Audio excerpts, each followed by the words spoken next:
This brings us to the LCA. 3 minutes for the initial round, starting with Admiral Prakash. Let me go back to 1961 when the Navy started the Leander project. It was a great leap of faith. But today, the Navy owns the warship design, warship building. They want any kind of warship to meet any project, any capability, they can get it. Hopefully soon we'll be the same in the submarine business. So I had thrown this gauntlet right at the beginning. Why is the Air Force not taking ownership of everything that they need? From a basic trainer to a fighter bomber to a transport aircraft. We've sunk money into the FGFA, PAC, what is it called? FA. PAC FA, which is already 3 prototypes are already flying. The Russians have built it for their Air Force, and we've sunk $3 billion into it. For what reason, I don't understand. So it's committed at the highest level of the government. So why is the Air Force allowing this to happen? Instead of doing all that, back the LCA. It's got problems, sure, but here's the chief test pilot who's written a letter, or written a paper, and his last words are, it's a beautiful aircraft. Why don't we back it? Why don't we back the LCA Mark II?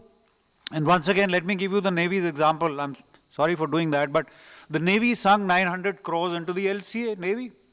The Air Force has not given them a single rupee. So if the Air Force had done it right at the beginning, perhaps the stage would not have arisen if you had shown enough interest, if you had backed it, you had meddled with it and interfered at every stage and made it go. So I come back again, this is only a personal opinion, that we should not allow the LCA to fail. We should go on to LCA Mark II. The MCMA should also be a lead on from the LCA, and then whole thing will proliferate. We'll have a trainer, we'll have aero engines, and the whole industry. I mean, we are talking about air power. If you keep buying from abroad, I think Indian air power is doomed. There is no future for Indian air power, because soon you'll be able to buy 1 aircraft for the whole Air Force budget. So I think that is my personal view. I think this is what we should take. Yeah, Air Marshal, starting with you, sir. Thank you. So, fully endorse what Admiral had said. The first question you raised, is the concept relevant anymore? We need to look at that. I think we've outlived the relevance of the concept. That is one issue.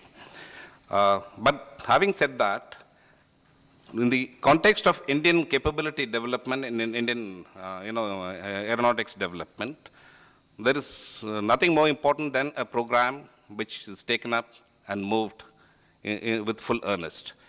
The choice of the program, you see, you started off with the HF-24, and countries, if you see them, you need to follow just like what the Chinese are following, the block approach, is what we should have done. We should have continued with HF-24 in different blocks. That's how we built the national capability.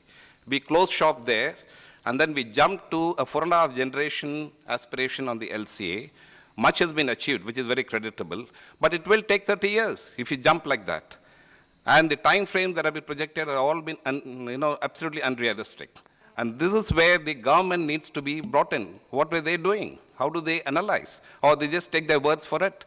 Cost and time frames were absolutely unrealistic. An example in the Kaveri engine, 89 you get the CC approval, project is approved for 450 crores, saying that a 4th generation engine, no such engine ever existed anywhere in the world. And mind you, we haven't made a single aero engine that flies before that, nor even today. No engine has been made and designed and made. And you want to jump to a 4th generation engine. The original proposal was for a 5-stage engine, which people said, come on, have some sense, look into it again. So they made it 6-stage, even that was not existing anywhere in the world. And what do they say? We will do the complete development in 7 years. By 7th year, the series production would be ready, and it will be inducted into the Air Force in 1996. Even for an established majors like General Electric or Pratt & Whitney, to start an engine from scratch design is a 20-year program. Okay, so here professionalism is in question. So these are the reasons why we've got into this kind of a problem. With respect to LCA, it's time to close it. Close it in the sense, what you have achieved is what you will get. And my reports are there already in that. The first choice of the design was wrong, and that design can give you only this capability, which I've said is something akin to the Bison's capability. So this is what we need to close it here and move on to the next block approaches to address the problems that are there and develop different models. Wonderful. Pushpinder, please take it from there. I'd like to just take on what Admiral and Air Marshal have just said. In a sense, it's a kind of a déjà vu. We are seeing a repeat of what we witnessed in the late 60s and early 70s. Look, the HF-24 was a very brave attempt from absolutely scratch to develop a multi-role supersonic fighter bomber, as they called it. Now, so you go on into the 1980s and 90s. We had an opportunity again, and why I say déjà vu? Because the same sort of set of engineers came from the same country, that's Germany, and it was a competitive bid when the LCA feasibility studies were thrown open. I think it took 2 years for about 4 or 5 companies to respond. The powers that were selected a company in Germany, which doesn't exist anymore, MBB, and they signed the program, the feasibility study stage. It went on very well. This aircraft would have not only met the LCA requirement, would have been a world beater. Well, for a very frivolous reason, a year later, that program was stopped and a new one was brought in. And I'll name names. I mean, the French came in now. They displaced the Germans. I don't know who's going to win the football tonight. But all they did was made it a mini Mirage without worrying about the state of the art of technologies available at the time. And as Air Marshal Matheshan said, it was doomed from then. You will never meet the requirement. Okay, you could still do something. People say it's at least better than the MiG-21. Of course it is better than the MiG-21. It better be. But that's not the point. I think we're missing the wood for the trees. The LCA was really the answer to everything from Air Force's point of view, the industry, and the R&D. Where did it go wrong? And there were blocks. You knew that was going to go wrong. I'm sorry, Air Marshal Brajesh Jayal is not here. He was supposed to be here. He had to go to DRDO for a meeting. When he was, I don't know what, DCS or something at that time, he said, right, you prove it. You give us technology demonstrators, you prove it, we'll go next step. Why the Air Force didn't own it is because the Air Force saw the writing on the wall. It wasn't going to meet. So 30 years or 20 years later, it's a nightmare. As he said, come to a decision, be realistic, let's see what we can gain from it, stop this farce, it's a charade. Keep your 40 LCA Mark 1, maybe make them into lead-in fighter trainers or something. Mark 2, let's see where it goes, but give it a timeline. If they cannot meet the requirement in the next 1 year, stop it. And start looking afresh, look out of the box. Otherwise, the Indian Air Force will continue. We talked about it at the beginning, the writings on the wall. Okay, Ajay. One last thing. In fact, déjà vu twice.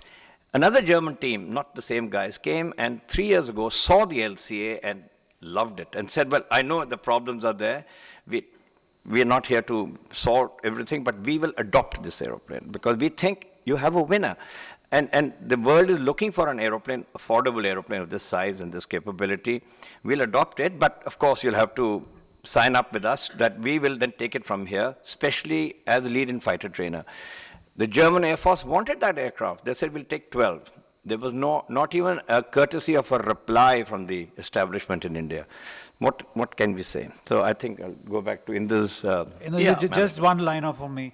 I think you're missing the point that I'm trying to make here. When I say take ownership, the India Air Headquarters should open a directorate of aircraft and aero engine design and take over HAL and march up to the PMO and say that you cannot have an aerospace industry without the biggest sole user being in charge, steering the whole aerospace industry. That's what I mean by taking charge. And you need trainers, you need helicopters, you need fighters.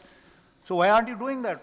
Writing for some time, I'm completely of the school of thought that Admiral Arun Prakash says. But at this point, given the fact that the Indian Air Force needs aircraft, given the fact that we need to gain something out of this LCA experience, given the fact that the whole future of India's aeronautic industry development hinges on what we can take out from all of this, this program cannot be allowed to fail. You know, I got a T-shirt that I got from NASA once. It says, failure is not an option. And the first thing that went through my mind at that stage was the LCA. we have just sunk in too much. Now, nobody is suggesting that the Indian Air Force must buy it in its exact shape, go to war in it, get pilots killed. But surely it is salvageable from this point. Something is salvageable from this point. Even if, as Air Marshal Madheshwaran says, we call a stop at this point, move on to a next block, improve the design, rectify the shortcomings, get foreign consultancy if necessary for this. The Germans had come, EADS has worked on this, Gripen is panting to do it. Surely there is something we can take out. The experts would be much better qualified than me to decide what we can take out. But the government has to make it clear that we cannot have allowed this effort, this time, and the money spent to have gone completely in waste. Thank you. I just wanted to just wanted to say one line. Go ahead. With the LCA program, in fact, I was involved in, at one time we were making Air Defense for India 25-year plan, and I was one of the one who actually wrote that. 94 and 95 it nearly got approved. LCA, we went to see then Chief and I, and we went to Bangalore. They actually made us sit in the aircraft, and they said, okay, this is all ready, and by, this was month of May or June, he said December it'll be taking off. In fact, 125 upgrade of MiG-21 were only done interim because I, at that point in time, thought in next 2 years, they told us that by 98 we'll start inducting, and we said by 2000 we'll have all lot of aircraft. So that's why we said we'll upgrade only 125. I mean, it's fine for all of us to be very concerned about the cost escalations. Plus, please understand, with our own industry when we depend, when they promise you that I'll give you this, I say, okay, I accept this, and I'll modify my plan. We'll work out and plan out our air defense plan for 25 years. In fact, we did. And all these changes have started coming after 2000 because LCA didn't see backside of the runway till then. Now, my only thing is that LCA, whilst what you say is, let's salvage whatever we can. But actually, depending on that, now some test pilot has written that it's an excellent aircraft. I've actually seen it fly. You open a panel, you can't fit it back. You have to hammer it down. So let's not hoodwink, and we've been doing this all these years, and that's why when I say that we have to be really honest to ourselves and honest to this nation and honest to the armed forces, the people who are supposed to support us. LCA, to my mind, I'd like to go to Shekhar Sinha, please, for your views. Shekhar. Thank you, Chair. I just wish to make 2 points. One is that, you know, when you start coming on a new venture, new platform, we should not just write off the technology that you have imbibed. And it must be pursued. And while it is Mark II, Mark III is all on cards, we should get ahead with the next design. And whatever you have made, use this as a trial platform or a trainer aircraft or lead-in fighter. Because, you know, if we don't get this technology right, then we will continue to import and we will remain from, you know, 70 import and 30. We have not made any aircraft actually ourselves. So our capability may exist, but we don't have the capacity to build those numbers, and it's going to keep increasing with time. The second issue is that it's a badly managed program. There's nothing wrong with the technicalities. There's nothing wrong with the whatever decisions have been taken. But if you have a project head and not leave it only to the LCA project team of the DRDO or somebody else to drive, this is exactly what will happen. I would very strongly recommend that we have sunk in a lot of money. There were a lot of discussions with Mati and myself in the ideas headquarters even earlier, that LCA should have been better managed. It would have been flying. You would have already stepped onto Mark II. So our thinking is that we should not allow this technology to be written off and take off from here and get on with Mark II, Mark III, and use this aircraft for other purpose, for lead-in fighter or whatever. No, just a few points. First of all, as an outsider, as a journalist, I find that LCA as a program is where it is always a perpetual blame game between Air Force, HAL, and ADA. You ask any of the agencies and they will blame somebody else, and it is continuing for so many years. I don't see ever a kind of collaborative, concerted effort to take it as a national mission, national priority.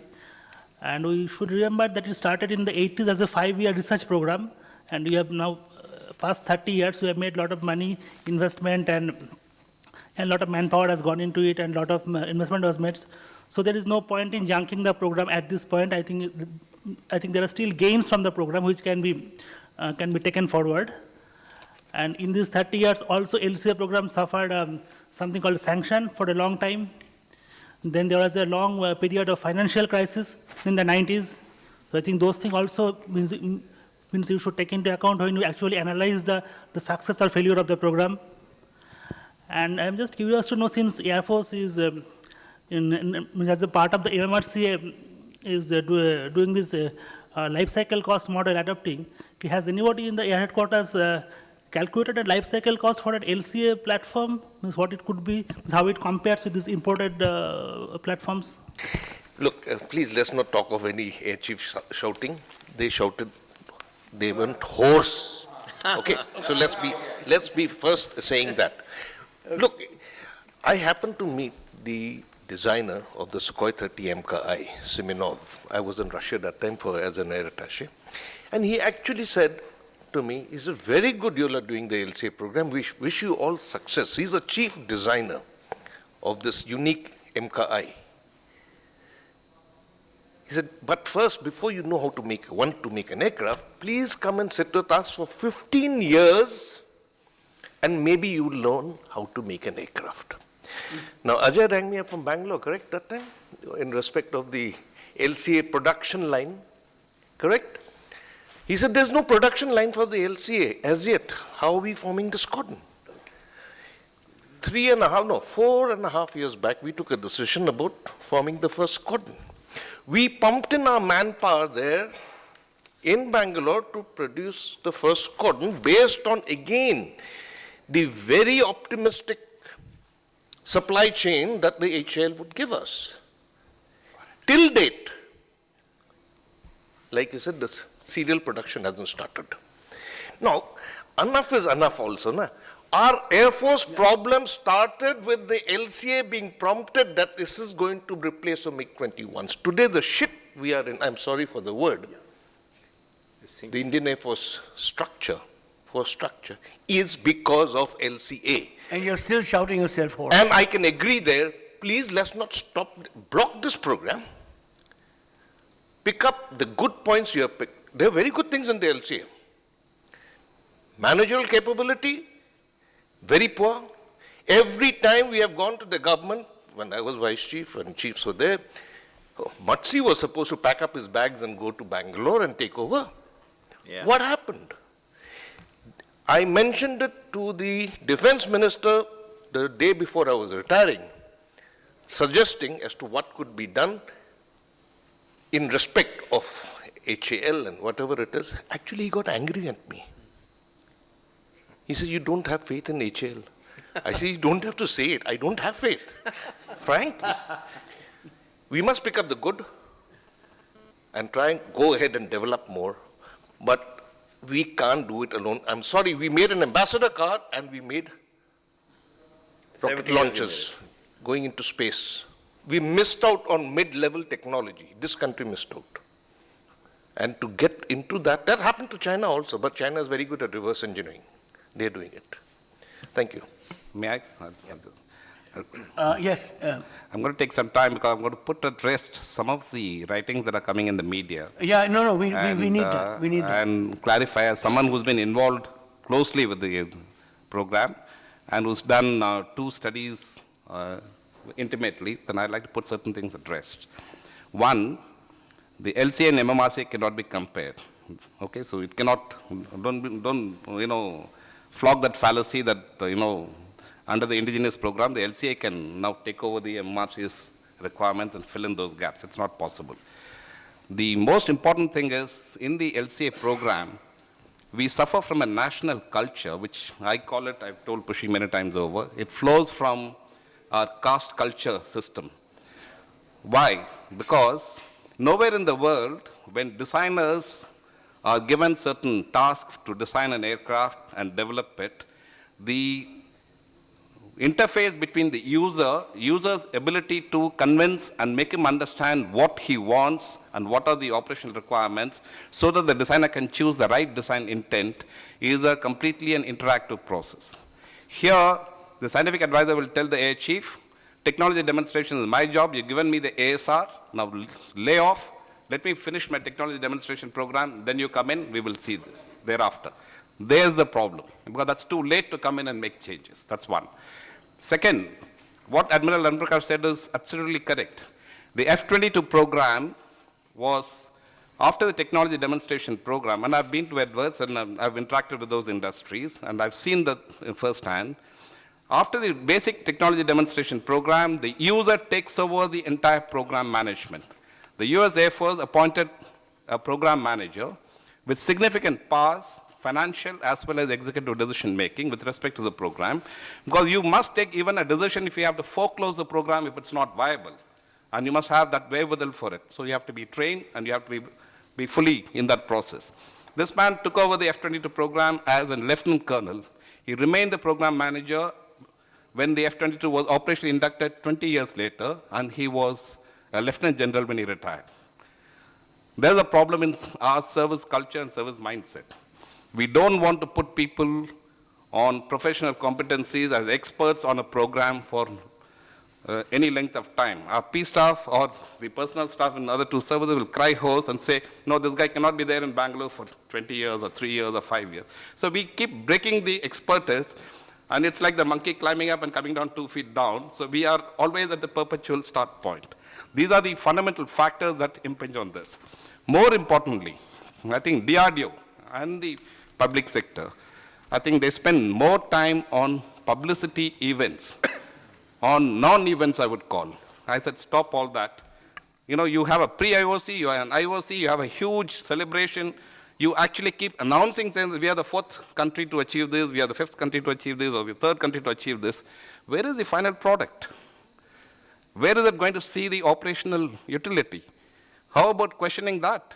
Where is the timelines? Where is the cost accountability? Well, I think I think you've This is what we need to question. We stop these public events, we stop these announcements for the rest of the world, and if you think that we are fooling the rest of the world, we are fooling ourselves. Rest of the world, who are experts in technologies in the aerospace domain, they know exactly what's wrong with your aircraft. They know exactly where your technologies remain. I think you've really hit the bottom line beautifully on this. And it sounds to me like the question about whose fault or the babus or the Air Force. I think there seems to be a very peculiar process of what I call inverted Darwinism working here. The survival of the least fit. So that when it comes to executing a program. So the person that he said there is a conflict between the three, HAL and DRDO and Air Force. There's never been a change of stance on Air Force. Constantly there's an accusation that goalposts have been shifted by Air Force. The ASR was approved with everybody involved in 1985 and nothing, and there were 2 concessions given in 1989. No other change has ever been made. It is their inability to conform to the ASR, and for the variety of reasons that I can do. Thank you. Can I ask Harish Basant to comment on this? Starting from Admiral Arun Prakash, when he talked about ownership, emphasized again, and now the reasons that Matsui has given us to how we never got the ownership of this program at least after TD1. I would have said that in many other programs actually from the beginning the user is associated even in the TD1 phase and the liaison like you talked about. And I suspect for many structural reasons, for individual service interests or ministry interests, we never got the ownership of this program, unlike the Navy, which could rest it earlier in the Leander phase. I think the Air Force could have done more. Whether it would have succeeded or not, I don't know, because we were too young at that particular, only history can tell us. But yes, we should have attempted that ownership. If we had ownership, I think we would have had the program frozen at some place instead of meddling with new technology every day. When people talk about sanctions and delays, I was with the LCA program for about 8 months myself, and I used to hear this excuse every time that because of sanctions we lost it. Mr. Mishra will bear witness to this, that when we were doing the biz upgrade program, even at that time in 93, we anticipated American sanctions, and therefore we kept away from American equipment at that time. How ADA didn't foresee this, DRDO, that Americans will put sanctions on them sometime or the other, particularly when one arm of the DRDO was tinkering with nukes at that time. They should have known that this would come, and they should have gone for different technology. I also like to reiterate what Pushy said about that we had opportunities at each stage to get the LCA going in a different direction and probably make it more of a success. We forsook those opportunities for some reasons or the other. And lastly, very briefly, I'd like to add to what Babs said about how is it that we make ambassadors and then we leave to space programs, but in between we never seem to find success. My suspicion is that in between space program, nobody's going to give you, we have to make it ourselves. There's no other way. Nobody's going to give you that kind of technology. Ambassadors, we borrowed again. We only got licensed production and we carried on improving Mark 1 to Mark 4. In between, there are a lot of lobbies at work, which we never mention openly, which don't want you to succeed there. Some of our best people who can do this stuff are taken away by lure of the lucre or whatever elsewhere. And that is why we are in the state. And that is where we need strong leadership, strong commitment, and different kind of people. It doesn't have to be a general. It can be a lieutenant colonel, like I said, for the F-22 program. If the man has capability, put him there and let him run the program. The problem lies in the system and the methodology of controls we exercise in making those systems run. It's remote control from the Ministry of Defense, from the Department of Defense production. Okay, there is no professionalism that's involved. It doesn't matter, you can put the best of the guys, but the result of that is none of these companies have innovation, the spirit of innovation, no dynamism. None of the chairmen will ever buck the system and take a very strong decision to move. They don't even start their own research and development programs. They wait for clearances from them. Yeah, Ajay? I think the crux of the thing is, as a former serviceman who has left and then seen a lot of defense industry from close, I can say without any doubt at all that the crux of our problem in the LCA and in several other developmental programs is the utterly vitiated and poisoned relationship between the DRDO and production agencies on the one hand and the services on the other. Both are at fault. People like us who have spent a whole service career, wrestling with, let us say, to give an example, the Arjun tank, where the DRDO has consistently overpromised and underdelivered. At a stage, things change. The Arjun tank changed from a complete white elephant into a functional tank. But the mindset of the military was not able to absorb the change and was not able to recognize the change. Because, when you fight for all of us have been married, so we understand what this means. When you fight consistently for so many years, then your relationship becomes a conflictual one. I think that the Air Force really needs to roll up its sleeves and interact better. Look at the Navy. You've heard so many curses of HAL. Why has the Air Force not taken over the management and the ownership of HAL? There have been examples of retired air vice marshals. I think there was even, if I'm wrong, one serving one. The Navy consistently ensures that the ownership of the shipyards are with a naval officer. A naval officer is chosen in advance, made to resign prematurely, and then sent, while he still has some working life in it, to the shipyards. Why does the Air Force not do this to HAL? It's because this distance that has come in between the two has become such a game killer that anything that you can do. I've heard today that they spend too much money on public relations gathering, and it's true they do, but so does the Air Force. And I've heard from those people that, yeah, Fauj ladti rehti hai, Army does all the fighting, Air Force doesn't do any fight. I mean, completely irrelevant and inconsequential things, which only speak of a completely damaged relationship. I have no doubt, and I agree completely with Air Marshal Masand, had the Air Force had ownership of the LCA, it would be a different program. Incidentally, I entirely agree with this. I have no difficulty. We will not go into history 30 years ago when this project started, what was the Air Force view, etc. Please understand, historically, what Air Force should have done 30 years, 40 years, we can keep debating. But there is no doubt that the money control should be with the service. We do keep debating what the DRDO has done for 30, 40 years. May I very humbly submit, sir, that I tried, when I was in service, that the Chief of Air Staff should at least monitor what is happening on LC program. So one of the things was the project, that's how Harish Masand, amongst others, went to the LCA program. But a meeting to be conducted under the chief's chairmanship, they must report to us, hey, it took us 2 years to have one meeting per quarter, or one meeting in 6 months. 2 years, the scientists actually, and please understand, the problem is that our Minister of Defense is Minister of the Air Force, is Minister of Defense Production, he needs to worry about the balance sheet of HAL, he's also Minister of DRDO. So, he finds it very easy to say, yeah, inko aapas mein ladne do, and I'll let my tenure pass. Actually, the truth is, yes, the Air Force must take ownership. There is no doubt about it. And for that, we'll have to do some homework. Incidentally, we just can't say, okay, tu chala jao udhar kar de, because we'll have to find the right material. The Navy has an advantage because it started at the Leander stage, and it just continued. Indian Air Force tried like nobody's business to see that the HAL should come under a chairmanship of an Air Force officer. It became a war.